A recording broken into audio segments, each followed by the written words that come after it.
السلام عليكم ورحمة الله وبركاته. هل كان أنا داوريسان وهيل قرن تيفي dhegeystayaal daawadayaal ku soo dhawaada warbixinaan ka sameynay ka diyaarinay maxamed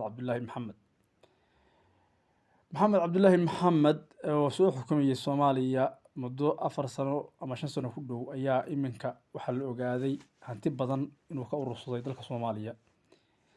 hantidan oo uu kala dhigtay bangiyada caalamka ayaa waxay isugu jirtaa lacag, guryo uu dhistay, lacag uu bangiga dhigtay, guryo uu dhistay iyo baabuur qaali oo adduunka ka iibsaday. maxamed ayaa sida la soo sheegayo aan wax turriish ah u samaynin ummadda Soomaaliyeed marka la eego xagga lacag urursiga iyo dhaqaale urursiga. dhaqaalahan ayaa waxa lagu qiyaasi karaa maanta u yaala oo lacagta kaashka ah ilaa 200 300 oo kun oo dollar 300 oo milyan oo dollar aan raahdo dhageystayaal maadaama kuma jiro oo yaala bangiga Switzerland iyo bangiyo kale oo Yurub iyo qaaradda Aasiya. maxamed cabdullaahi maxamed ayaa asagana warbixintan halkan cadayntii dib ayaan kasoo gudbin doonaa waan haynaa waxa shirkadda Samoyran Gas ayaa iyadoo lacag badan siisay si way u sii wadato musuqmaasuqeeda dhaqaale iyo siyaal baaristeeda ku saabsan arrimaha dalka gudihiisa.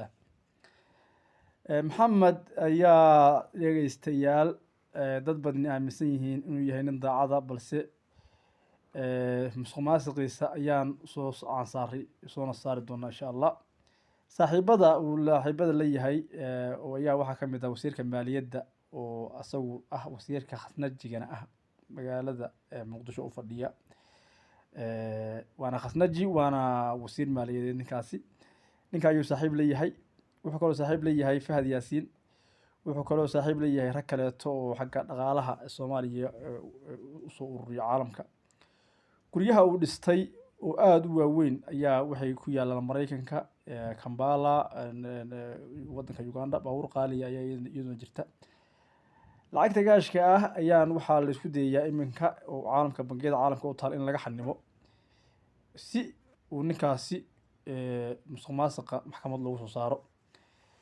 waxaan idin soo gudbin doonaa warbixino kala duwan oo ku saabsan musuqmaasuqa uu sameeyay farmaajo. dhageystayaal si share gareeya wararkan followna noo saara mahadsanidin aad iyo aad baa mahadsantihiin.